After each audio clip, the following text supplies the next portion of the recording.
प्रिय मित्रों, जब हम जागरण को उपलब्ध होकर के अपने केंद्र में आरूढ़ हो जाते हैं, जब हम तुरीय अवस्था में जाग जाते हैं, तब पता लगता है कि आत्मा से तो कभी कोई कर्म हुए ही नहीं और उसके सिवा कोई है ही नहीं।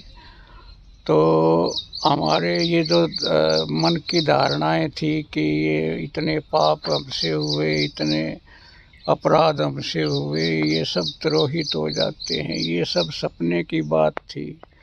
जब आप सपने से जाग गए तो सपने में हुए पाप पुण्य सब नष्ट हो जाते हैं। तो जब आप इस नींद से जागते हैं और स्वरूप में प्रतिष्ठित हो जाते हैं, तो ऐसा पाते हैं कि सब सपने में हुआ और सपना टूटा और सब गया।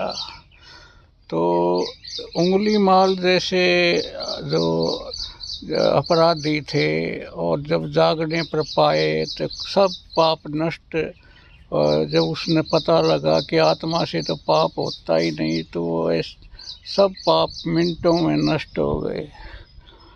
तो ये है कि आत्म सन्मुख होते ही सब पाप पाए ही नहीं जाते, कुछ पाया ही नहीं जाता। तो मित्रों, इस चक्कर में मत पड़ो कि मेरे से ये पाप हुआ, मैं उसका प्रायश्चित करता हूँ, और दुखी होते हैं कि इस कर्म का मैंने भोगना होगा फल।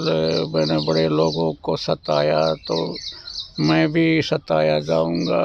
तो ऐसे चिंतन मनन से आप दुखी मत हो, बस एक बार जाग जाओ। जागते ही ये सब सपने की तरह नष्ट हो जाएगा। यही अष्टावक्र की गीता का सार सूत्र है। जय हो, जय हो।